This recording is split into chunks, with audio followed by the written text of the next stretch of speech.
Nos vamos, Alejandro, a la tercera instancia, que es México, Cuba, el frente con la OEA y en general López Obrador, la 4T y su relación con Estados Unidos. El contexto. De pronto, aquí lo comentamos en semanas anteriores, hay un ambiente de confrontación abierta, no encima de la mesa, que sí lo hay encima de la mesa, pero es un ambiente de confrontación muy diplomático hasta hoy. Pero decíamos que soterradamente ya había advertencias y amenazas con Estados Unidos del gobierno americano hacia México, diciendo ya no estamos dispuestos a tolerar que las aduanas y los puertos mexicanos estén entregados al crimen organizado y a personas que lucran corruptamente con ellos. Si en 6 meses esos puertos y esas aduanas no tienen una respuesta de control, tendremos que decretar que los cárteles son grupos terroristas y entrar nosotros a operar ahí. Eso es lo que abajo está ocurriendo. Y dentro de esto hay una cierta animadversión, que ahí lo está y algún día platicaremos con tiempo toda esa situación, del gobierno de los Estados Unidos, el gobierno de Biden, hacia el canciller Marcelo Ebrard. Curioso, Ramón, porque en 2018, cuando ganó López Obrador las elecciones y se decidió que Ebrard sería el secretario de Relaciones Exteriores, lo primero que se comentaba es un hombre cercanísimo al Partido Demócrata, que incluso hizo campaña para Hillary Clinton y es amigo del que era el entonces alcalde de la ciudad de Los Ángeles. Así es. Ahora vemos que se ha convertido, digamos, en el principal antagonista de Washington. Bueno, en México. lo que hemos visto a partir de a partir, digamos, de 3 visitas. La visita del director de la CIA, la visita de Kamala Harris y la visita del jefe del Comando Norte. Esas 3 visitas endurecieron y radicalizaron al gobierno de la Cuarta Transformación, al presidente y al canciller. ¿Y qué ha pasado de entonces a la fecha? Estamos en un discurso anti-OEA, ¿sí? Pro Cuba, estamos el nuevo gobierno izquierdista radical de Perú, estamos haciendo actividades con Maduro, ofreciendo el territorio mexicano para hacer sus experimentos de diplomacia. Y que además a través de la Subsecretaría de Relaciones Exteriores para América Latina se operó todo este entramado de la empresa libre a bordo para evadir las sanciones americanas y enviar petróleo y enviar ayuda humanitaria a Venezuela, contrario a los intereses de Washington. Así es. Ese fue un desafío frontal contra Estados Unidos. En ese contexto, ¿qué vemos hoy? Un presidente desafiante hacia el gobierno de Estados Unidos. Igual y un canciller que le está inyectando combustible al presidente para que vaya en esa dirección. Y quiero dejar aquí sentado para comenzar a iniciar el debate 3 cosas. ¿Qué puede estar ocurriendo? Una, vamos a conceder que legítimamente el presidente piense que ese es el mejor camino para él y para la 4T, es decir, pintamos raya con Estados Unidos y no vamos a tolerar intervenciones. Es una cuestión... Con un matiz que es la primera vez en todo el sexenio que lo hace, porque había nadado de muertito en su política exterior. Claro, con Trump, en el que tenemos buena relación y ya se está demostrando que no. La segunda posibilidad es que el gobierno americano se esté dando cuenta de que todo el continente se está izquierdizando de nuevo. ¿Sí? Argentina, Bolivia, Venezuela, Perú, Colombia en crisis a pesar de que lo gobierna Iván Duque. Exactamente. Chile ha tenido también sus crisis. Es decir, y ya no tenemos a Maduro sólido y ninguno de los Castro en Cuba. ¿Quién va a liderar ese movimiento? Quizás Estados Unidos le pueda estar pidiendo debajo de la mesa a López Obrador, a ver, tú agarra la bandera para que seas el interlocutor y no se nos salga este contexto. Es otra posibilidad. Ahí habría que decirle a los centroamericanos, amigo, date cuenta que no la agarre mejor. Bueno. Y creo, Ramón, que ahí es importante hablar un poquito de cómo ha operado la política exterior mexicana, por ejemplo, en el sexenio de Peña Nieto y en el sexenio de López Obrador. En el sexenio de Peña Nieto estaba completamente enfocada a un asunto pragmático, hablando de América Latina, es decir, vamos a hacer la famosa Alianza del Pacífico, que es una alianza comercial, una alianza de carácter económico con Colombia, con Perú, con Chile, con países un poco de más avanzada, con mercados mucho más desarrollados. Una Unión Europea Latinoamericana. Una Unión Europea Latinoamericana en términos comerciales y económicos. Pasamos al gobierno de López Obrador, se dejó eso un poco de lado, no que se haya anulado ni neutralizado, solo se dejó de lado y ahora la prioridad es ideológica y discursiva. Sí, bueno, vamos después de esa. La tercera posibilidad, que esa yo la he escuchado poco, pero lo estoy reflexionando, decía, cabe la posibilidad. ¿Quién es el personaje, Alejandro, que más admira el presidente López Obrador? Ay, Dios, me la pones complicada, Ramón. ¿Benito Juárez? Ah, pues sí. La transformación que se dio con Benito Juárez. Es que nunca sabes cómo No, siempre Juárez. a quién pone como ejemplo en la mañanera. Perdón, exactamente, Sí. tienes toda la razón. Dependiendo de qué Tienes tema toda- quieres. Dependiendo de qué día, Bueno, de qué humor amanezca. el hombre que más admira el presidente se Sí, llama Benito claro, Juárez. claro. ¿Y qué le pasó a Juárez? Le tocó confrontar al imperio, no al americano, sino al imperio francés. Y terminó. Y austro.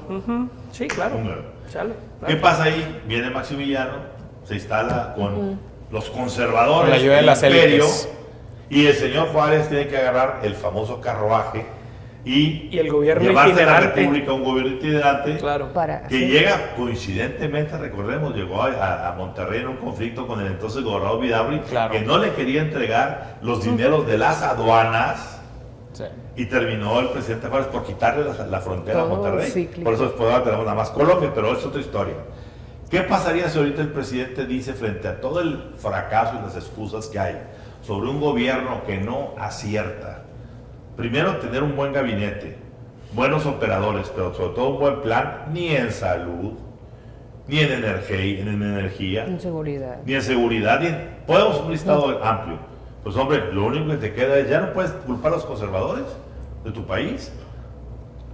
Te queda inventar un monstruo que viene de afuera y te queda engullir. Y tengo que defenderme de ese monstruo. Y eventualmente a lo mejor no voy a agarrar un carruaje, pero voy a agarrar el sur y me tengo que ir a dar la vuelta por todo el país. ¿Sí? A lo mejor tengo que ir a instalar... Un Jetta, Ramón. ¿Mande? Un Jetta. Un Jetta, perdóname si ya lo cambiamos.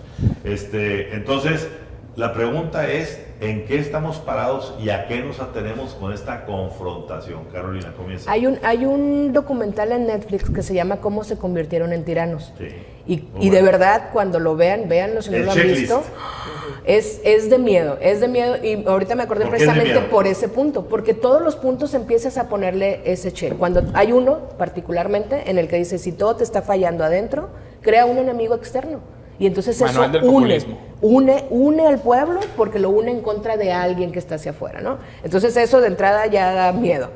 Pero en el caso particularmente de Cuba, el problema con tener esta postura es, independientemente de que se confronta con Estados Unidos, que es como, ¿por qué lo quieres de enemigo a Estados Unidos? Es el mensaje que manda justo en un momento que está tan polarizado y que estamos tan confundidos con si somos de izquierda o no somos de izquierda, quién apoyamos hasta la victoria siempre o no. Entonces el mensaje a mí me parece muy preocupante porque además él habla del bloqueo, que también ese es el problema de la información confusa.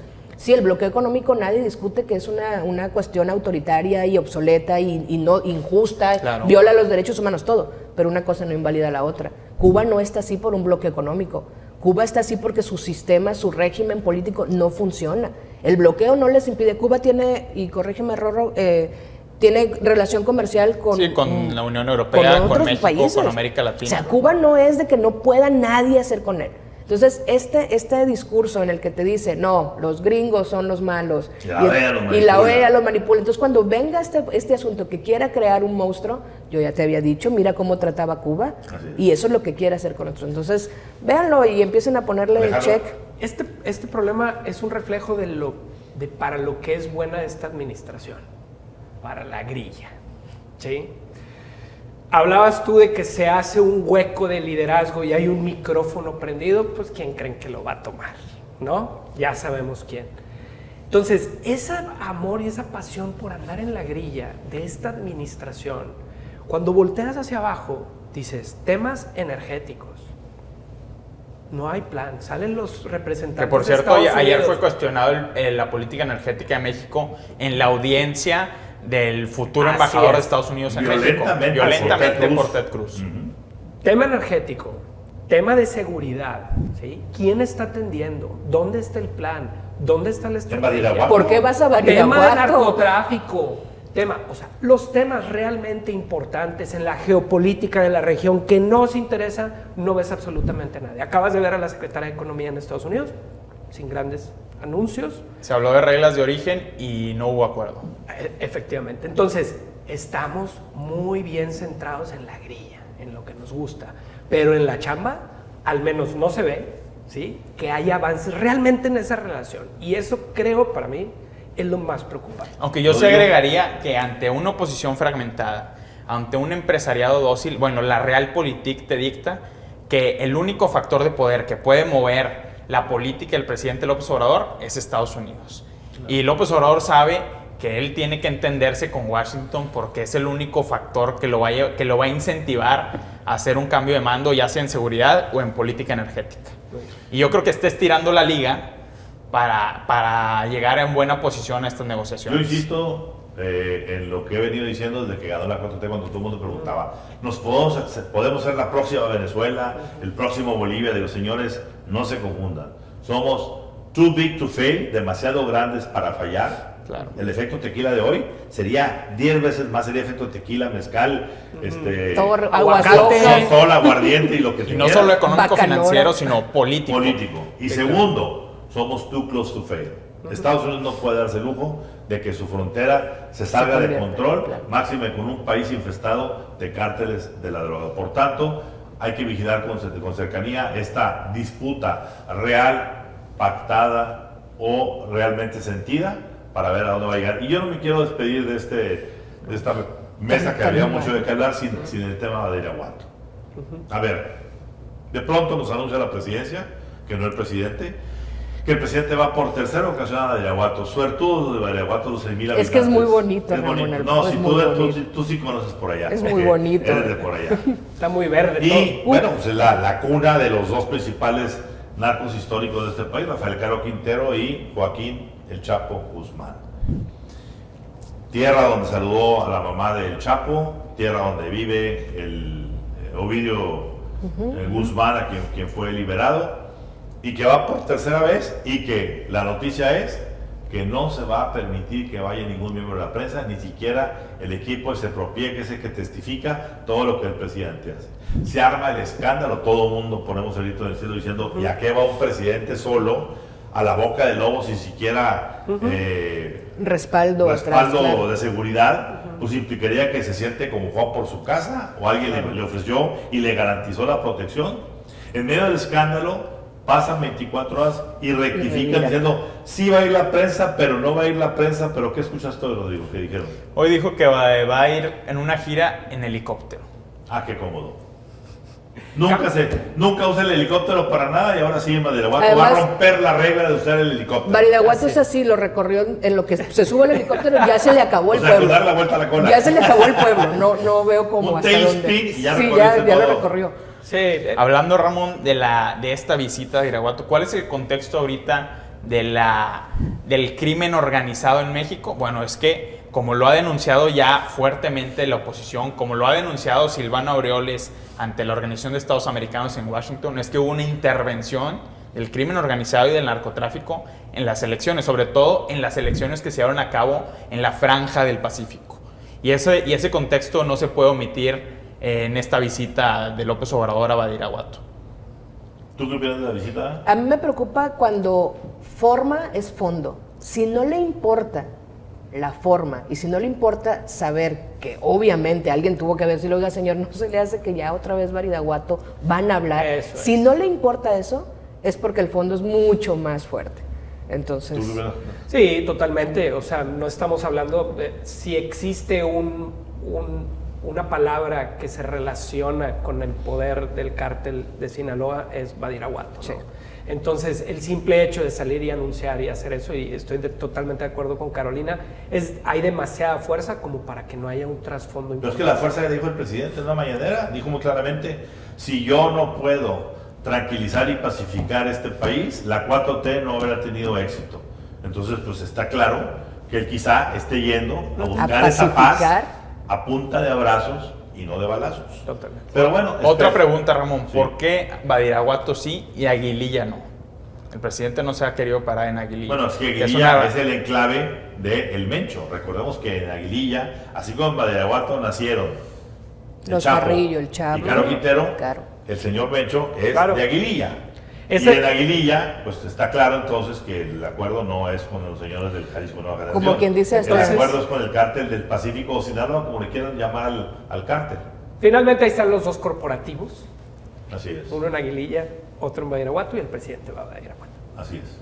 Bueno, pues creo que por ahora es suficiente. Gracias a todos, amigos. Nos veremos aquí la próxima semana y creo que podremos tener noticias claras de qué pasó con la famosa consulta, qué pasó con la vuelta del helicóptero a Badiraguato, ¿Cuánto duró? cómo siguen las relaciones del verde, el naranja con el presidente y bueno, cuál es el siguiente round con los Estados Unidos.